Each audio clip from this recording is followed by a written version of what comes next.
Bismillahirrahmanirrahim. Assalamualaikum warahmatullahi wabarakatuh.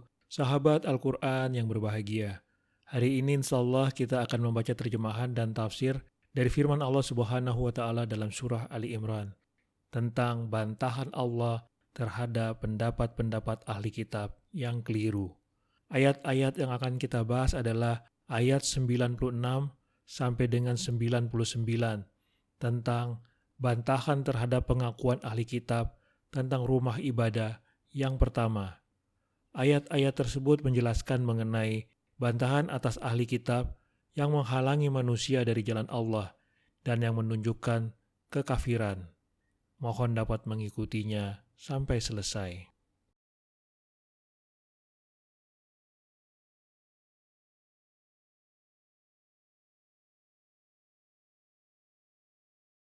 Sesungguhnya, rumah ibadah pertama yang dibangun untuk manusia adalah Baitullah yang berada di Makkah, yang diberkahi dan menjadi petunjuk bagi seluruh alam.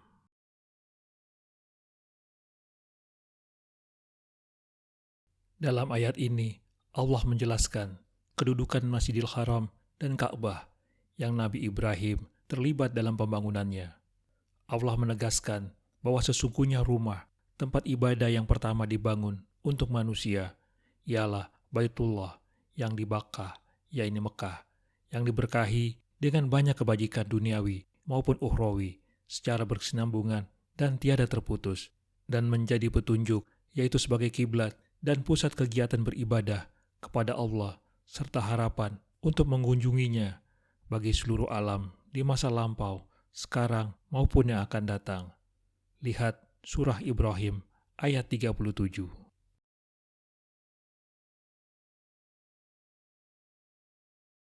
Di antara bentuk mengikuti milah Ibrahim adalah sholat, menghadap, dan berziarah ke Ka'bah yang dibangunnya. Hal ini dijelaskan Allah sebagai berikut. Sesungguhnya, rumah pertama dan paling terhormat yang dijadikan Allah sebagai tempat peribadatan adalah yang terletak di kota Mekah.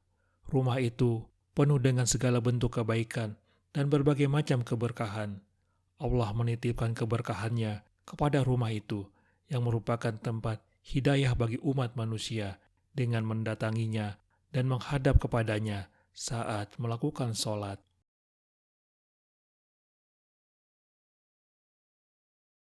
Di dalamnya terdapat tanda-tanda yang jelas, di antaranya Maqam Ibrahim. Siapa yang memasukinya, Baitullah, maka amanlah dia. Di antara kewajiban manusia terhadap Allah adalah melaksanakan ibadah haji ke Baitullah, yaitu bagi orang yang mampu mengadakan perjalanan ke sana. Siapa yang mengingkari kewajiban haji, maka sesungguhnya Allah Maha Kaya tidak memerlukan sesuatu pun dari seluruh alam.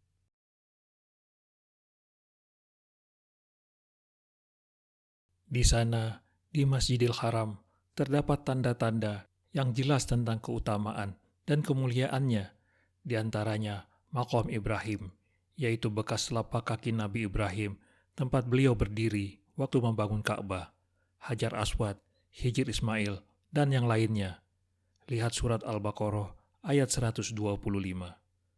Barang siapa memasukinya, menjadi amanlah dia dari gangguan-gangguan.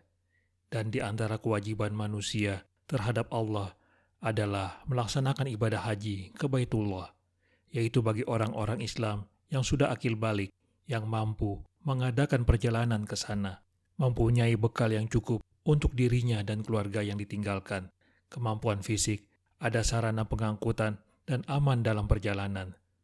Barang siapa mengingkari kewajiban haji, maka dia adalah kafir, karena tidak percaya pada ajaran Islam. Ketahuilah bahwa Allah Maha Kaya tidak memerlukan sesuatu apapun dari seluruh alam, baik yang taat dan menjalankan ibadah haji, yang durhaka maupun yang kafir.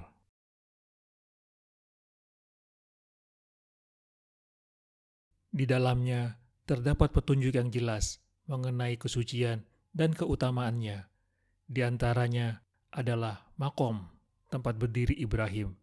Barang siapa yang memasukinya akan merasa aman dan tidak akan terkena kehinaan, mendatangi rumah itu untuk tujuan ibadah haji adalah suatu kewajiban bagi orang yang mampu melaksanakannya. Sedangkan orang yang enggan, melawan, dan menentang perintah Allah akan merasakan kerugian diri sendiri. Allah Maha Kaya yang tidak pernah merasa butuh kepada seluruh manusia.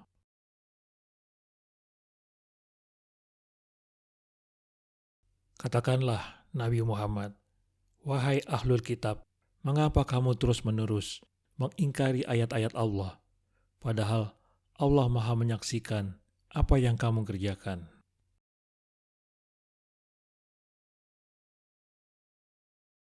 Setelah jelas dalil dan penjelasan yang diberikan kepada ahli kitab atas kebohongan mereka, tetapi mereka tetap ingkar, maka Allah memerintahkan kepada Nabi Muhammad, katakanlah, wahai ahli kitab, mengapa kamu mengingkari ayat-ayat Allah, mendustakan Al-Quran, dan mengingkari kerasulanku, padahal Allah Maha menyaksikan apa yang kamu kerjakan.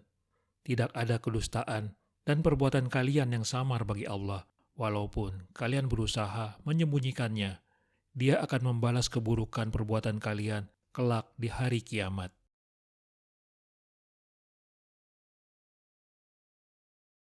Allah Subhanahu wa Ta'ala memerintahkan Rasul-Nya untuk mencela ahli kitab karena mereka tidak berubah dari kekufuran dan kesesatannya.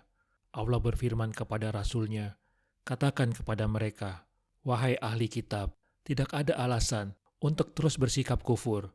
Sebab apalagikah yang membuat kalian tetap mengingkari bukti-bukti yang menerangkan kebenaran risalah Muhammad, padahal Allah mengetahui perbuatanmu dan akan memberikan balasannya.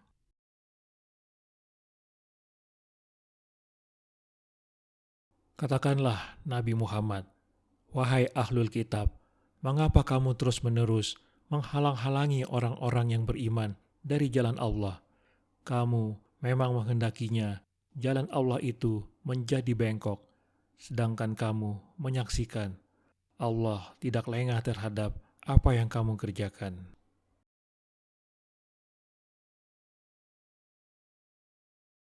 Katakanlah, wahai Nabi Muhammad, wahai ahli kitab, setelah kamu kufur, mengapa kamu terus menghalang-halangi dan berusaha memalingkan orang-orang yang beriman dari jalan Allah? Kamu menghendakinya jalan Allah yang lurus menjadi bengkok, padahal kamu menyaksikan, yaitu mengetahui bahwa apa yang disampaikan oleh Nabi Muhammad adalah benar, dan Allah tidak lengah terhadap apa yang kamu kerjakan secara terang-terangan maupun sembunyi-sembunyi, baik di masa lampau, sekarang, maupun yang akan datang. Sesungguhnya kalian telah sesat dan menyesatkan.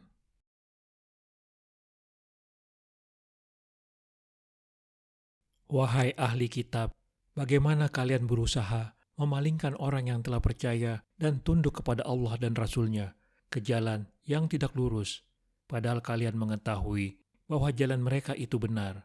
Allah sungguh tidak akan lalai terhadap perbuatan kalian dan pasti akan memberikan balasannya.